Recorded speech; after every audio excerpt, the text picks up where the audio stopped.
What is up, everybody? How's it going? Today, I want to talk about Blizzcon and my thoughts about the whole conference. I know I didn't go to it, but I did do a lot of watching, and I skimmed forums and pages and Reddit posts and YouTube videos and stuff like that, and I have a good knowledge about what happened the first day and kind of like what happened throughout the conference. So, first, I want to talk about Blizzard's president, J. Allen Brack, and his apology at the opening. And he said the words, "We moved too quickly in our decision making, and then, to make matters worse, we were too slow to talk with all of you." When I think about what I'm most unhappy about, there's really two things. The first is that we didn't live up to the high standards we set out for ourselves. And the second is that we failed in our purpose. And for that, I am sorry and I accept accountability. And in my opinion, I think this is an apology per se, but it's not the one everyone's expecting. When he said we moved too quickly in our decision making to make matters worse, and they were too slow to talk it with all of the other people in the world. Now, personally, I think as a company, they do have to make hard decisions, especially split minute decisions, and it can be very hard. Now, as a business major, I've learned that you do have to make the hardest decisions as a company. And catering towards the Chinese, I kind of understand what they had to do, but yeah, I kind of agree it is a harsh punishment. They could have given a warning, but again, trying to set the standard. He also said that we didn't live up to the high standards that we set out for ourselves. That's true, but also you have to realize as Blizzard, you kind of have to understand that you do have core values and you have to live up to those every day. And I feel like every voice matters. It's very important that it's really important that you have to live up to that, and you have to be careful about what you do. And when they say every voice matters, you kind of have to cater towards that and live up to it. Now, he said that he also accepts accountability, which is good. But again, we all knew that. He then goes on to say, after an apology, he gets rambling and talks about other stuff other than the apology. But he's like, as you walk around this weekend, I hope it's clear how committed we are to everyone's right to express themselves in all kinds of ways and all kinds of spaces. Yes, it's very easy because to express yourself in Blizzard, especially at a conference where everyone shares the same common interest and same interest in general. And I feel like this is very important to understand that he's kind of avoiding the issue and the apology altogether.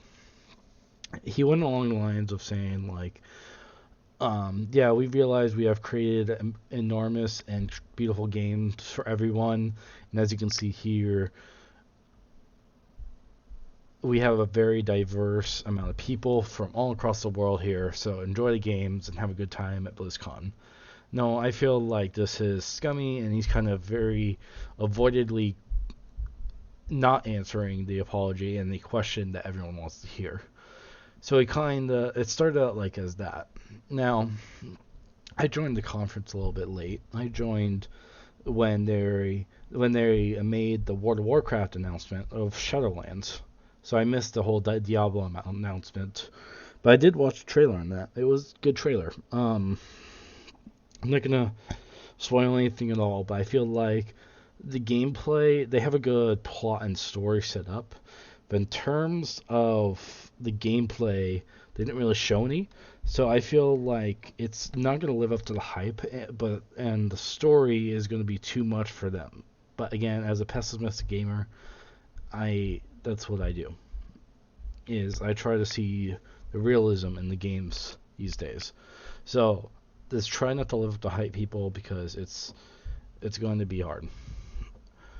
Otherwise, going in, and I saw the trailer. It was really good, and I enjoyed it. They did a really good cinematic on that, and it was amazing. But, but, as I went through this trailer, I realized it was.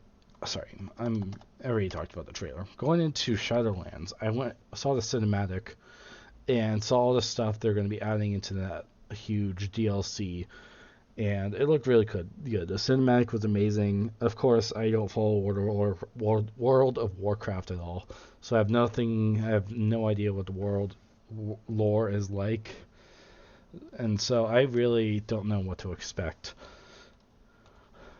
And so I realized that when they were saying all these names, I was like, okay. Well, I don't know who this guy is. I am so lost here. So it seems to me like they have a really good story in place. I'm not going to give you huge spoilers here, but basically there is this archer girl, and Sheila's facing the army, and she goes up against the king, and she actually defeated the king, destroyed the crown, and then there's a new world. So I think that's pretty cool. And they showed about a whole bunch of things. Now, World of Warcraft players are going to love this, but again, I'm not a World of Warcraft player, therefore I'm not totally hyped about it. Yeah. Then once that happened, it goes into Hearthstone, and I played a little bit of Hearthstone, so I kind of knew what was happening. The trailer was interesting. It showed about the dragons and flying everywhere, destroying everything. And I think that them adding a whole dragon DLC is amazing. But again, I don't play that game very, very rarely, and I probably will never get those cards. But we'll see. I'll test it out, and it's going to be a new territory for me, but it always is in Hearthstone DLC. Same goes with World of Warcraft. It's just new territory I haven't explored yet. And I thought that was really cool, good announcement. Everyone's hyped. But then it moved into Overwatch 2.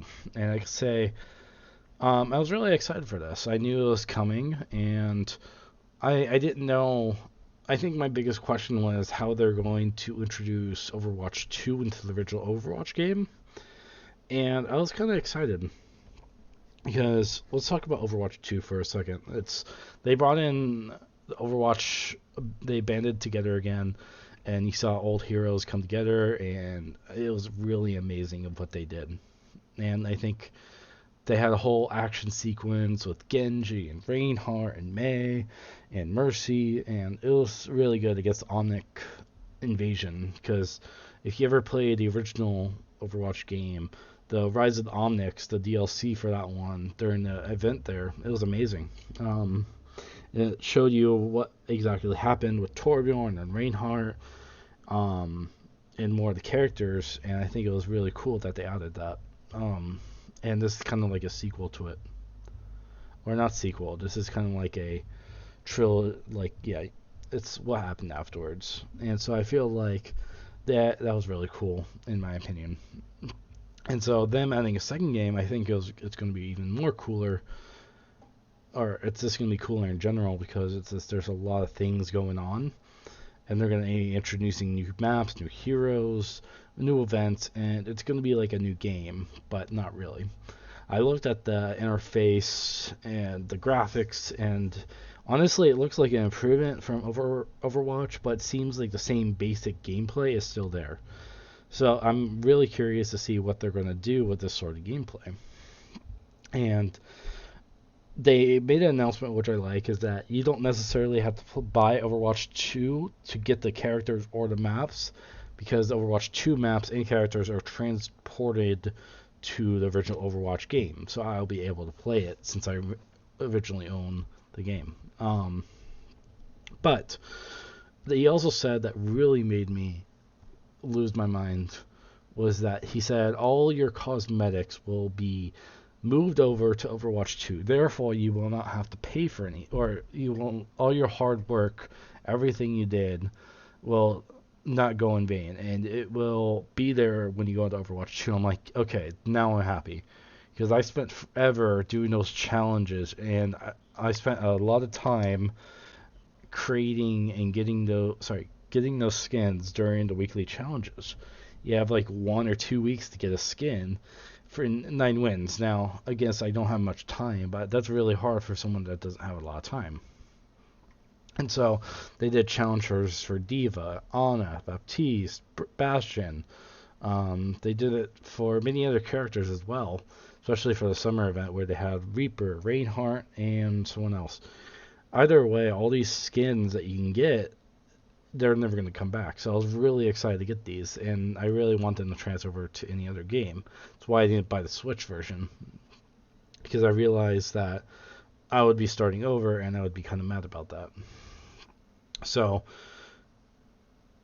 those are kind of my reactions at Overwatch 2. It's going to be a great game, but again, they're still in development, and they're going to take their time, which I'm fine with. They could take as much time. Same goes with Naughty Dog. I'll make another video about The Last of Us 2, but it's amazing of like what they did. And I think of what they did, they made the right choice to not even announce a release date because they have a lot of work to do. And I would rather have a game that's totally complete, finished, polished when it releases, unlike every other game that is unfinished these days and just will never finish in general. Anthem, Fallout 76, Borderlands 3. Now, Borderlands fans are going to be pissed at me, but again, there are bugs and glitches out there, game-breaking ones, FPS drops. Yeah, you maybe have seen my other video, but you know what I'm talking about. Is that I want a great game when it comes out. Either way, I'm sidetracking from that. And what I was going on about is that they're going to spend their time polishing this game, which I'm going to really like. They're going to spend a lot of time creating what they need to do and just spend their time creating the game it needs to be. And I think that's really cool of them. And moving on from Overwatch, I don't think there's much to the conference. I think that was it. So I'm going to look up something. So they had Diablo, Overwatch, World of Warcraft, Hearthstone. That was basically it. The 4 games, they mostly talked about this a lot. And I think there was a lot to the conference itself. Now, of course, there's going to be protesters and stuff outside the conference, which I'm glad there are. People are expressing their opinions, and they have Q&A and stuff like that. But the main 4 games is what they're focused on, and I'm glad Blizzard has been focusing on that and the other stuff. But I think the conference was a big success, in my opinion. They had a lot of fun. They introduced a lot of great games. Even with Diablo, they didn't really give an announcement of when it would be released. They just announced it just like Overwatch 2. And I think that's really cool. Yeah, in terms of the conference, I enjoyed it. They did a lot of great stuff. I still have more to watch, in my opinion. I did not buy the Blizzcon pass. I did not want to pay $50 for that. I'm sorry. It's way too expensive, in my opinion. It should be like $20 or $15, just like the Overwatch League pass. But they did a really good job with it. I think they deserve a win, and this conference was really good, especially with the cinematics they created. I think they made people cry off those cinematics, and I think that's where Blizzard excels in. And I think they spend their time really hard creating their games. And even though people may not like it right now, I still respect them as a developer. They're really good in terms of creating the games people love and the maps they deserve. And in terms of the Shadowlands DLC, oh my gosh, it looks amazing. Like, they have a bunch of different mounts, they have new areas of gameplay you can do, and I feel like they spent a lot of good time on that, and I think they need to be rewarded for their efforts. And we'll see this as it comes out sometime next year, whenever it does. I don't really know, or forgot the release date of that, but they got a lot of work to do, and I think it's going to be great. And I think it's going to put in a lot of good work. Again, oh my gosh. I don't know what I had it before. Edit, undo gain. Sorry, I'm getting distracted. Hopefully it's not loud. We'll see. Otherwise, yeah, it was a good conference. I really enjoyed it, and it had a lot of good potential. And I think I really like Blizzard and what they created because I think people deserve that these games are actually good. And they need to revel in the fact that these games have a lot of time put into them, and the developers actually respect every game, and they don't try to side cut you in anything. They try to be open and honest in everything they do, and I think that's the core value of Blizzard is that they listen to the consumer. They see what they want, especially developers of Overwatch, different from the developer. Like right now, yeah, they've been testing Overwatch 2, but the thing is, they listen to consumers and what they want. If they have enough people telling, hey, you need to change the health bar on a new interface, they will listen and they will change it. So they have a lot of things that they can do with that, and I think people just have to listen and respect that these developers, especially with World of Warcraft, is that they're going to listen to the consumer and what they want, and they're going to change it if necessary.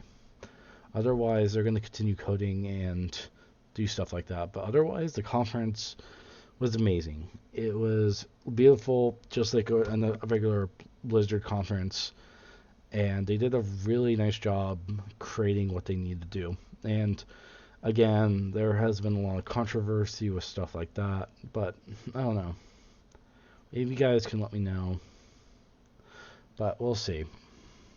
Some of you may have different opinions on the conference, and there's a lot that we can do to talk through it. Again, I'm very open to hearing other people's comments, and I'm a very different person than everyone else, so I thought the conference was good. Blizzard did a nice job at creating and showing this off to the public. And I don't think they really needed to cancel because of Blitzchung. They did a really great job at it, and I think it should be reflected in the work they show. And I believe that people need to grow up and realize companies are going to make these kind of decisions to one player. And yeah, it's just they handled it well. Blizzard is a good company. They made the conference very good. They did a lot of stuff to make people happy, and Blizzard fans are going to be really happy about it. I wish I had like $400 to go meet the developers in person, because I want to tell them very good job. I want to tell them that you guys have been listening well and been changing what needs to be changed, especially in the Overwatch League. They've been doing a lot of hard work, and I praise them for that. And during the conference, there was a lot of other stuff I didn't watch because I didn't have the pass, but I heard like you had like more of the Warcraft 3 update. You had the art of Diablo 4. You have the lore. You have the Q&A. You have like the Overwatch art and how it was created. You have like Heroes of the Storm, and you have like Life at Blizzard. You had Hearthstone narratives. There's a lot going on during the conference. Thing is, I still have to watch it, or I can't. But otherwise, that was kind of like my spiel of like kind of the whole conference, my rants, just rambling, stuff like that. And I think that Blizzard did a really nice job. And I think they should be rewarded for their efforts over the weekend they did. And they did create a massive amount of games and really good hype around these games. So hopefully it can do something of that. Otherwise, I'll see you guys later. Have a good night, morning, whatever you guys doing. Peace.